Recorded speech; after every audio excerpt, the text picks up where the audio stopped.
श्री महाप्रज्ञ गुरवे नमः। जिसके सांसों में रहता है शाश्वत शांति का स्पंदन, उस महाप्रज्ञ को वंदन, उस महाप्रज्ञ को वंदन। सत्य अहिंसा अनेकांत को अर्पित जिसका तन मन, उस महाप्रज्ञ को वंदन, उस महाप्रज्ञ को वंदन।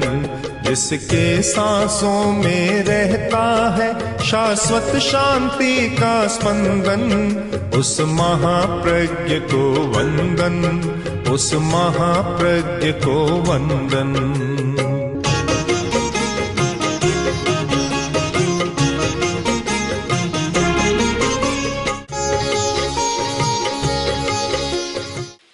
आज जरूरत है कि आदमी पर अनुसंधान हो, और मुझे लगता है कि और बहुत बदल रही है।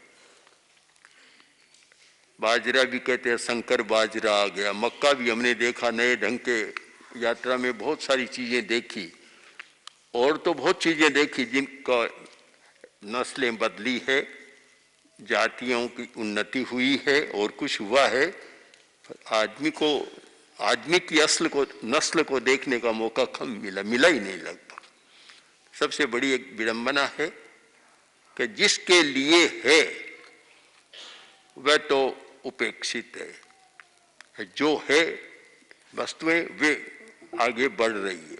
कहीं ऐसा न हो कि चीजें इतनी, वस्तुओं का मूल्य इतना बढ़ जाए कि आदमी बोना बन जाए उनके सामने। जब अंधकार है भीतर में, तब आचार कहां से आएगा? अंधकार है, सघन है, और ये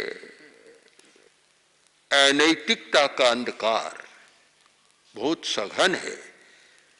दो वस्तुएं आदमी को ज्यादा प्रभावित कर रही है, एक तो अनैतिकता और एक आवेश।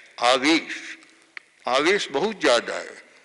ये सारे, चाहे जाति, चाहे सांप्रदायिक, चाहे और कुछ, आवेश के कारण सब कुछ हो रहा है। तो नैतिकता का प्रश्न सर्वत्र है, क्योंकि धन का इतना मूल्य बढ़ गया कि उसके सामने नैतिकता तो दब गई एकदम। कोई अर्थ ही नहीं रहा, मूल्य ही नहीं रहा। जिस हिंदुस्तान में आचार्य परमो धर्म का एक घोष उत्कट हुआ था, आज अगर हम यह कहें कि आचार्य परमो धर्म में, तो कहने में जरा संकोच होता है। तो एतद् देश प्रसूतस्य सकाशादग्र जन्मने स्वम स्वम चरित्रम शिक्षेरन पृथिव्याम सर्व मानवा। दुनिया भर के लोग आए और यहाँ भारतवर्ष में आकर अपने आचार की शिक्षा लें। क्या हम आज कह सकते हैं ये? आज कहें तो उल्टा हो जाएगा सारा, क्योंकि जब भ्रष्टाचारी राष्ट्रों की सूची में हिंदुस्तान का नाम भी प्रमुख आ रहा है, तो हम आचार की बात कैसे कहें? बहुत विडंबना जैसी बात लगेगी। और आश्चर्य है कि इतने धर्म गुरु, इतने धर्मस्थान भरमार है, पर आचार उतना ही नीचे जा रहा है। तो नैतिकता तो बिल्कुल शून्य में जा रही है। जो चरित्र कहां से होगा और कैसे होगा, एक बड़ा प्रश्न है हमारे सामने। आदमी कैसे बदले, यानी आचार निष्ठ और चरित्र निष्ठ आदमी का जन्म कैसे हो। आज नए आदमी के जन्म की जरूरत है कि नया आदमी पैदा हो। अब जो पुराने हो गए बदल जाए तो बहुत अच्छी बात है, पर इतने संस्कार रूढ़ हो गए तो बदलना बड़ा मुश्किल हो रहा है। किंतु जो नई पीढ़ी है, कम से कम उसको बचा सकें, आज के विद्यार्थी को हम बचा सकें और प्रारंभ से ही उसमें नैतिकता के संस्कार का बीज वपन कर सकें, तो भी कुछ अच्छा हो सकता है। पर कठिनाई तो यह है कि वह भी कैसे हो, बड़ा कठिन है। सारा वातावरण भी कठिन हो रहा है। आज सबको चिंतन करना है। हमारा निश्चित अभिमत है कि नैतिकता के बिना अहिंसा का विकास नहीं हो सकता और अहिंसा के बिना नैतिकता का विकास नहीं हो सकता। अन्योन्याश्रित है, परस्पर संबद्ध है दोनों। आप ये सोचें कि अहिंसा का विकास हो, हिंसा कम हो, संभव नहीं है।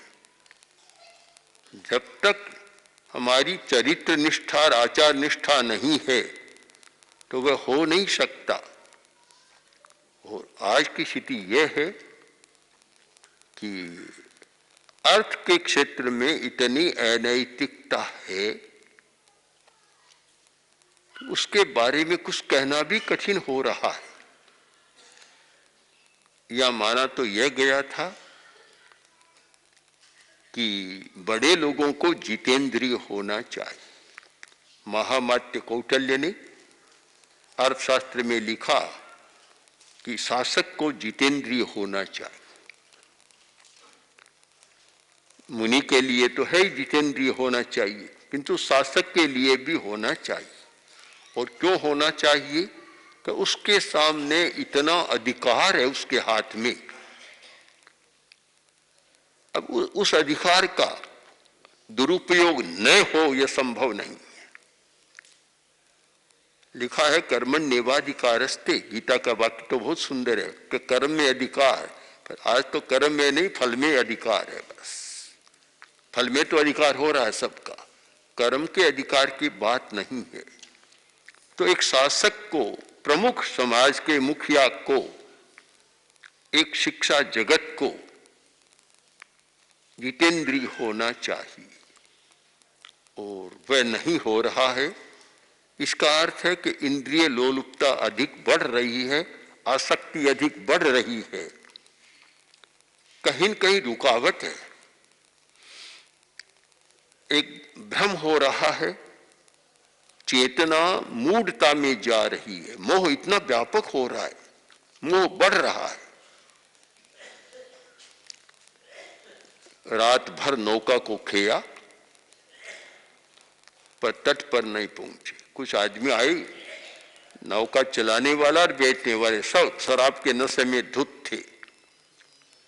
अब नाविक ने नौका को चलाना शुरू किया, खेना शुरू किया, रात भर चलाए। जब थोड़ा प्रकाश हुआ देखा कि जहां के तहां वहीं के वहीं है। तो बोले रे क्या हुआ?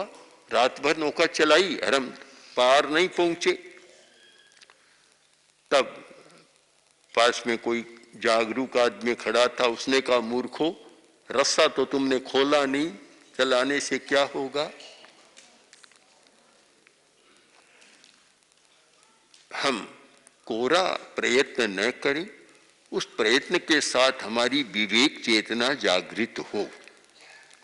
और मैं तो मानता हूं आज सबसे बड़ा एक कर्तव्य है कि आदमी में परिवर्तन कैसे आए, कैसे वृत्तियां बदले, उसका आवेश कैसे कम हो।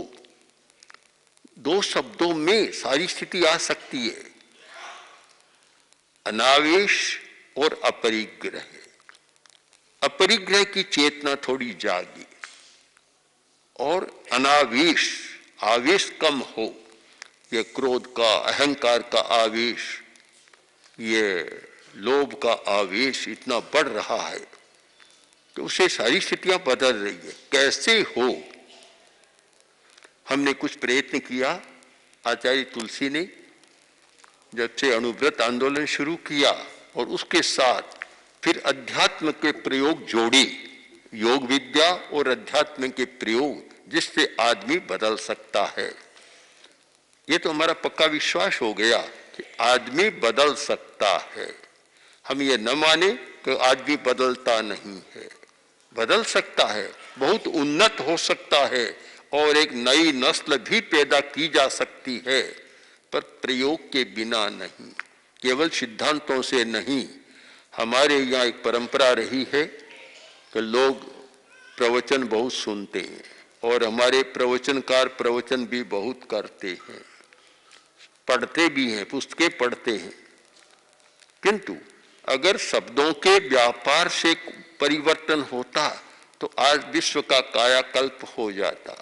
कोरे शब्दों के व्यापार से नहीं होता, जब तक प्रैक्टिकल न हो तब तक वह नहीं होता। वैज्ञानिक ने इस सच्चाई को पकड़ा और वैज्ञानिक जगत में शब्दों का व्यापार कम चलता है। एक वैज्ञानिक को खड़ा कर दो, बोलना कम जानता है, कम बोलेगा, किंतु प्रैक्टिकल जानता है, प्रयोग को जानता है। हमारे धर्म की समस्या यह है कि शब्दों का तो बहुत व्यापार चल रहा है, बहुत बड़े बड़े आश्वासन, स्वर्ग जाने का और मोक्ष जाने का पता नहीं कितने बड़े बड़े आश्वासन धार्मिक लोग देते हैं। अभी पता नहीं, पृथ्वी भी अच्छे नहीं है तो कहां से स्वर्ग आएगा और कहां से मोक्ष आएगा। ये बड़े आश्वासन चल रहे हैं, बड़े प्रलोभन है धार्मिक जगत में, किंतु है शब्दों का व्यापार। बदलने की बात बहुत कम है। हमारे जो पूर्वज कुछ ऋषि हुए, उन्होंने बदलने की काफी बातें बतलाई थी, आज भी हैं। महर्षि पतंजलि का अष्टांग योग देखें, भगवान बुद्ध का षडंग योग, अष्टांग योग, हठ योग का षडंग योग और जैनों का द्वादशांग योग, सब है। उनमें बदलने के सूत्र बहुत दिए, किंतु अभ्यास के बिना कुछ हो नहीं रहा है। धार्मिक लोगों का भी अभ्यास नहीं और धर्म के चलाने वालों का भी अभ्यास नहीं है।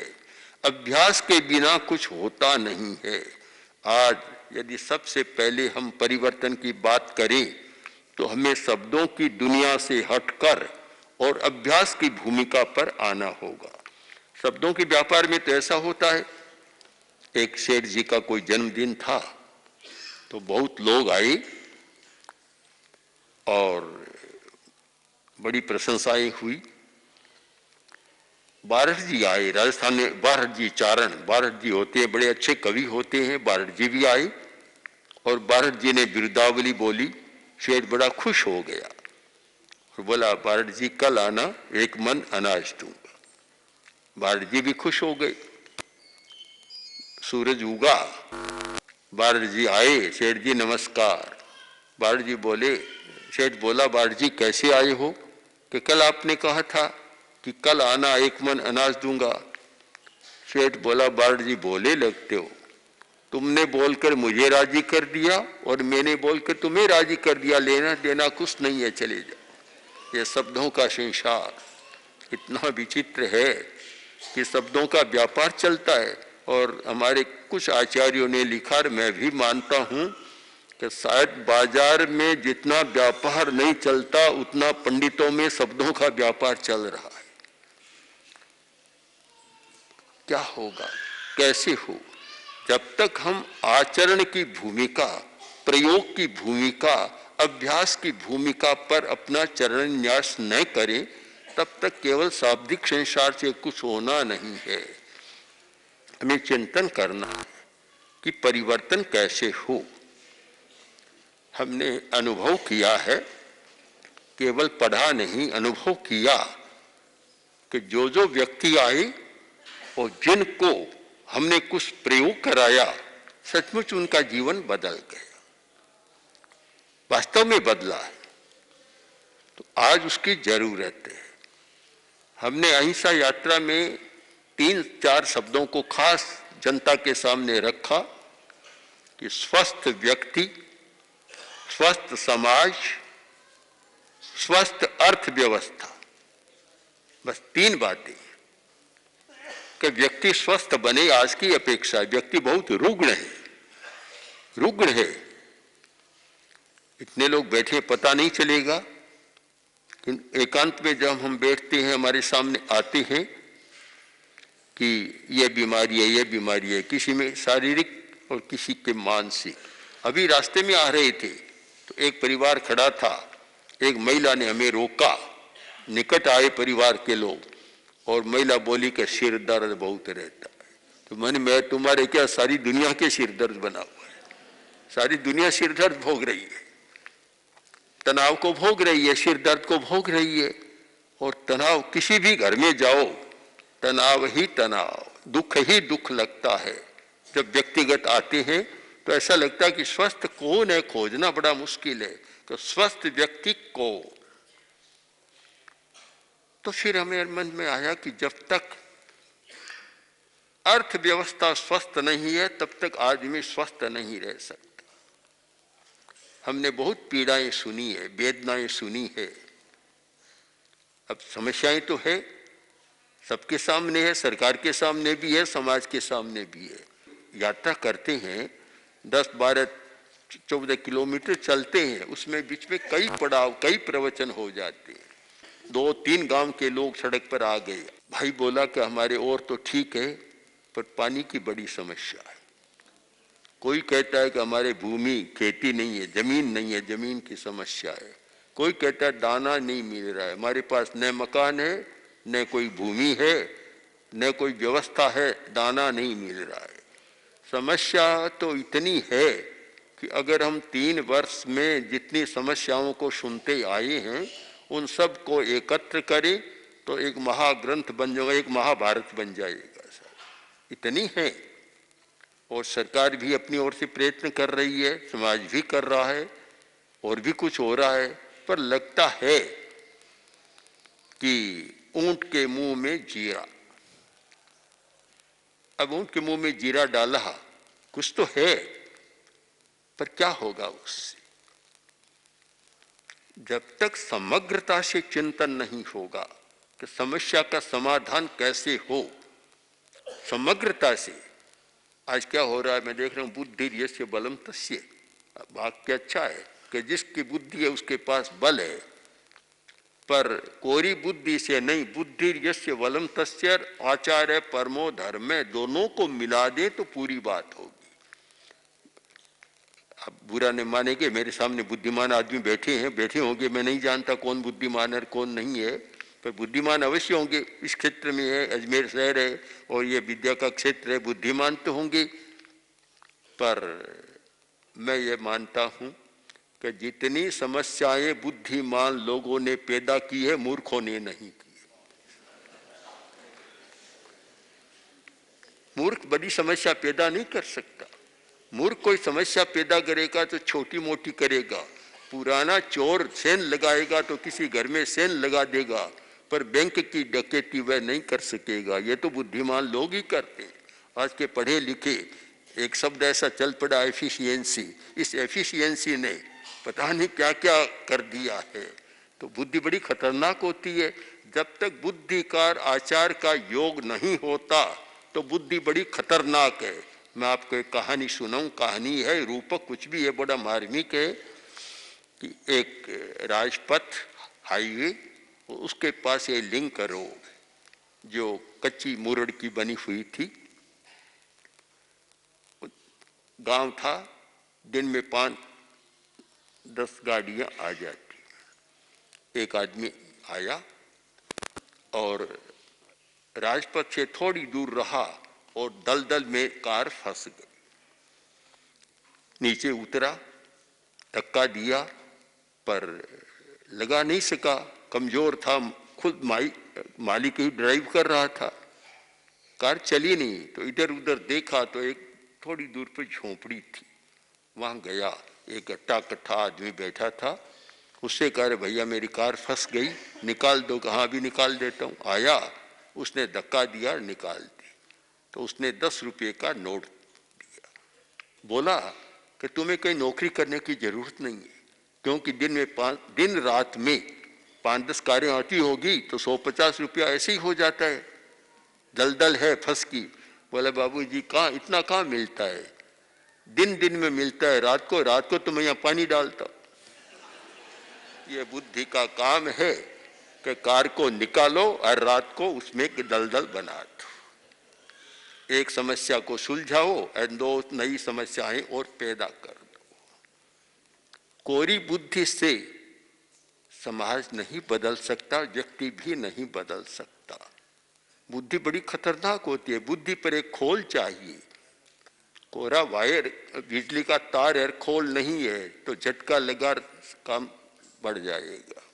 उस पर आचार का एक नियंत्रण होना चाहिए, आवेश नियंत्रण की शक्ति का उसमें विकास होना चाहिए कि बुद्धि और आचार दोनों का योग हो। आज की हिंदुस्तान की यह समस्या है कि वैज्ञानिक विकास और बौद्धिक विकास तो बहुत हो रहा है, पर वह नहीं हो रहा है। तो हमने तो हमारे पास तो बहुत वैज्ञानिक भी आते हैं, बड़े बड़े वैज्ञानिक भी आते हैं, उनको भी हमने देखा, उनके भी समस्याएं हैं। उनकी समस्या कहीं न कहीं बस पदोन्नति की बात को लेकर वे भी इतने तनाव में चले जाते हैं कि पदोन्नति नहीं हो रही है, उनकी भी समस्या है। और बौद्धिक लोगों की शिक्षा जगत की भी समस्याएं, सबके सामने समस्या है। समस्या का एक ही समाधान लगता है कि चरित्र और बौद्धिक विकास, भावात्मक विकास, इमोशनल डेवलपमेंट और बौद्धिक विकास दोनों का योग हो साथ में, तो एक समाधान हो सकता है। आज के शिक्षा क्षेत्र के लिए भी जरूरत है इस बात की कि विद्यार्थी को केवल ये सरकारी पाठ्यक्रम ही न पढ़ाएं, केवल बौद्धिक बनाने का प्रयत्न न करें, साथ साथ भावात्मक विकास की प्रक्रिया भी समझाएं, जिससे एक अच्छे व्यक्तित्व का निर्माण हो सके और नया आदमी पैदा हो सके। तो इन सारी समस्याओं संदर्भों को लेकर हमने जो कुछ काम शुरू किया और मैंने देखा, उसके परिणाम भी देखे, क्योंकि अंत में निष्पत्ति हमारी यह है कि स्वस्थ व्यक्ति, स्वस्थ समाज और स्वस्थ अर्थव्यवस्था, तो फिर शांतिपूर्ण सह अस्तित्व हो सकता है। अन्यथा यह शांतिपूर्ण सह अस्तित्व की बात कभी संभव नहीं है। बिल्कुल लड़ाई झगड़ा, हत्या, बम विस्फोट, मार काट, ये सब कुछ चलता रहेगा। तो आज की अपेक्षा है, क्योंकि यह हिंसा, अहिंसा, धर्म अधर्म की बात बड़ी जटिल है, कि जब तक हम अर्थव्यवस्था को भी स्वस्थ बनाने का प्रयत्न न करें, न स्वस्थ व्यक्ति होगा, न स्वस्थ समाज होगा। धर्म के लोग कहते रहेंगे, सुनना मानेगा कोई नहीं, सुन लेगा मानेगा कोई भी नहीं। आखिर सारा संबंध है अर्थ से, जब तक उसका परिष्कार नहीं होता है नहीं होगा। पर आचार्य तुलसी ये कहते थे कि जैन को भी अब जन बनाना है। आचार्य तुलसी ने बहुत बार कहा कि जैन की 2 मात्रा हटा दो, अब जन धर्म बनाओ। जनता का धर्म, अहिंसा, अपरिग्रह, अनेकांत, ये जनता का धर्म है, किसी संप्रदाय का धर्म नहीं है। तो जैन धर्म का गौरव इसी में है कि जैन लोग भी समझें कि अहिंसा के तात्पर्य को समझें, शब्द के अर्थ को नहीं, शब्दार्थ नहीं, तात्पर्यार्थ को समझें, और अपरिग्रह के अर्थ को भी समझें, और एक अनेकांत का समन्वयवादी, सापेक्षवादी दृष्टिकोण अपनाएं, तो शायद बहुत सारी समस्याओं का समाधान हो सकता है। इसलिए इन सारे जो आज कुछ प्रश्न मैंने प्रस्तुत किए, इस पर आप सब लोग चिंतन करेंगे। ओम आर। आचार्य महाप्रज्ञ 20वीं 21वीं सदी के अतुलनीय दार्शनिक, अद्वितीय विचारक, विलक्षण साहित्यकार, अद्भुत प्रवचनकार तथा जन उद्धारक थे।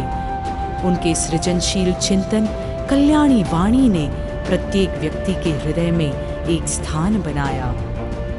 सरल भाषा में जीवन की सच्चाइयों को छूने वाले उनके विचार श्रोता व पाठक के हृदय में उतरकर आत्मनिरीक्षण, स्वदोष दर्शन व आत्म परिष्कार की भावना जागृत करते हैं।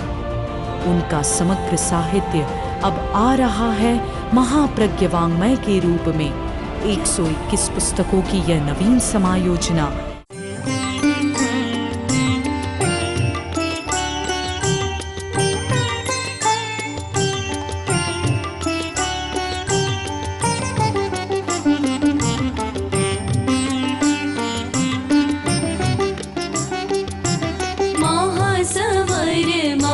प्रज्ञ गुरुवर अर्घ्य आस्था काय चढ़ाए, अमल ध्यानी विशद ज्ञानी, अमर है तेरी ऋचाए।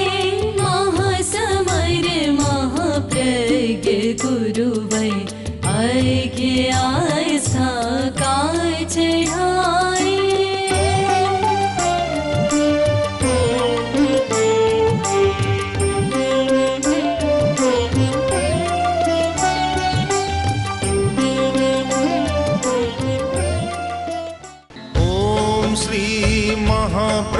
गुरवे नमः।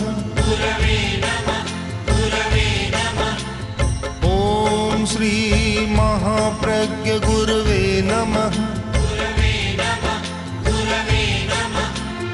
ओम श्री महाप्रज्ञ गुरवे